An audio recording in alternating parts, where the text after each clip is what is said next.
hey, everyone here has got that same goal, that same perspective. Let's help save more lives. Let's make search and rescue organizations safer. Let's make these rescues safer. And that way we ultimately save more lives in the process. Welcome to Hangar X Studios, where former fighter pilot and host John Ramstead takes us on a journey across aerospace as it enters an historic period of innovation and transformation. Our guests include aviation experts, pilots, financiers, military leaders, and innovators of all types. Buckle up for another episode of Hangar X.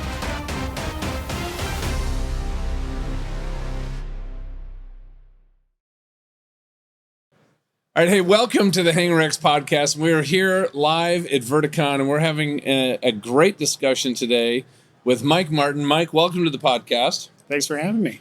So you're with Air Rescue Systems, and Yes. First of all, thank you for your service in the Army as a crewman, and you spent a lot of time doing hoist and rescue missions and medevac, and then you joined Air Rescue. But I'd love to hear a little bit about that before we dive in. Yeah, so traditionally start off as a ground medic. Oh, let me adjust that a little closer. There we go. Yeah, start off as a ground medic, quickly transitioned to flight medic, and from there, mostly medevac, but also extreme interest in hoist rescues. That's really kind of where that kind of passion and stuff kicked off. And from there, kind of expanding those programs and looking at what other organizations are doing and kind of looping it all together. Yeah, and how long did you spend active duty? So I've actually been guard my whole time. So no kidding. Utah National Guard. Okay. We don't really have that much rescues compared to some of the other states. Some other states have more aggressive customer base, I should call it. Okay. But yeah, quite a few rescues, a lot of coordination with the assets out there, a couple combat deployments that they throw in the mix. But yep, most of my time I start off reserves for like a year or two, and now I've been guard the rest of it. Love it.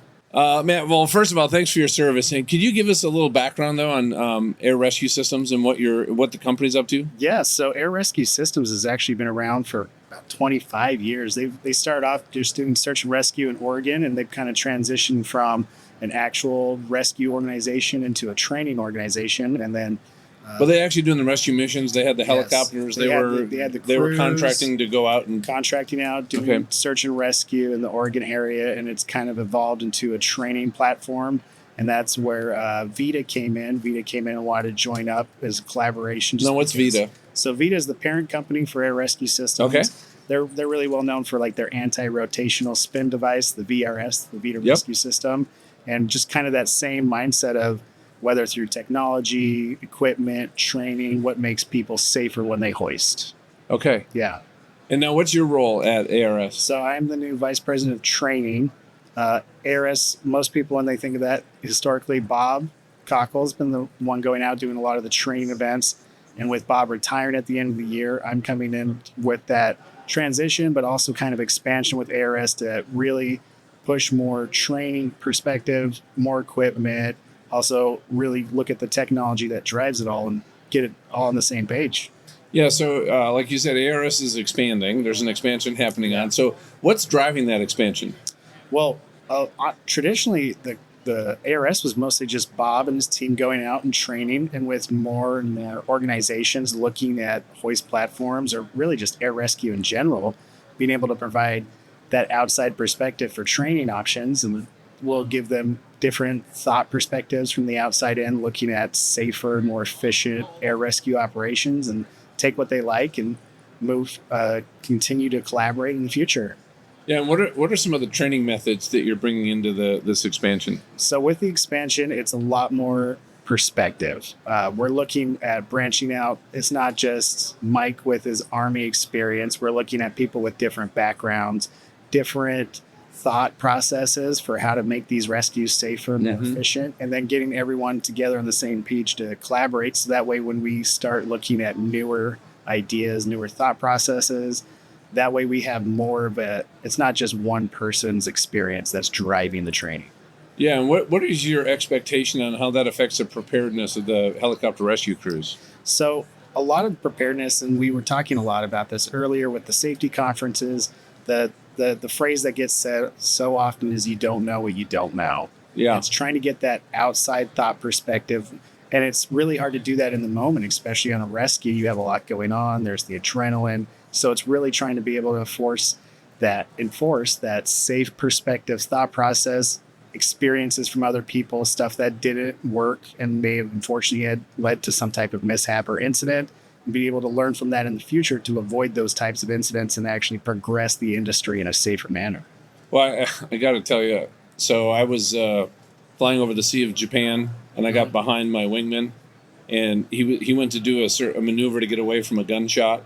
Okay. And got into a flat spin and had to eject over a storm. We were fighting way up high. Okay. And he ejected in the clouds. So we went down through the clouds, and we broke out at 200 feet.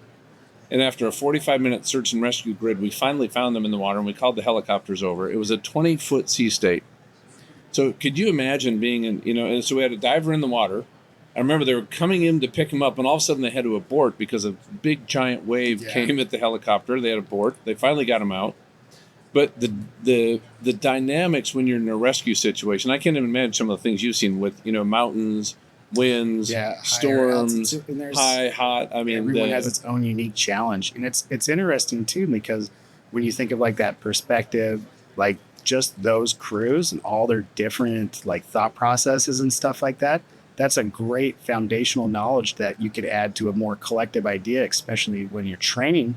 Because then most people are not thinking of those types of risks. That's not something that they can involve their program and develop their program into a safer operation with those different perspectives. Yeah, so it's a way of thinking, but it's also great tools and processes. Now, you mentioned Vita before, and I don't know a lot about it. So the Vita rescue system, and I know you guys have Pelican Red. Could you share a little bit about what those are for people that aren't familiar with it? So Vita's it's a fairly newer company. The CEO, he was actually on a search and rescue operation that, unfortunately, due to the high winds and the environment around them, they had to abort the actual helicopter rescue.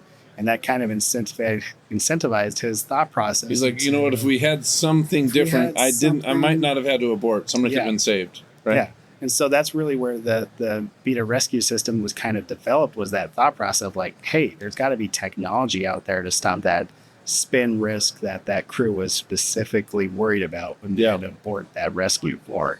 So with Vita and ARS, the nice thing is really everyone at the company, their thought process and their drive, it's just to help save more lives, which has been a refreshing change for me actually joining on team with the ARS, is like, hey, everyone here has got that same goal, that same perspective. Let's help save more lives. Let's make search and rescue organizations safer. Let's make these rescues safer. And that way we ultimately save more lives in the process. So you guys provide training for air rescue departments. You have equipment. Yeah, we've got different rescue equipment. We have training, and a lot of that's like more based off of what we've gotten from the field. Yeah. Especially like my experience, we talk to other people in the field, like, hey, what equipment do you want? What do you want to see? What are you having issues with?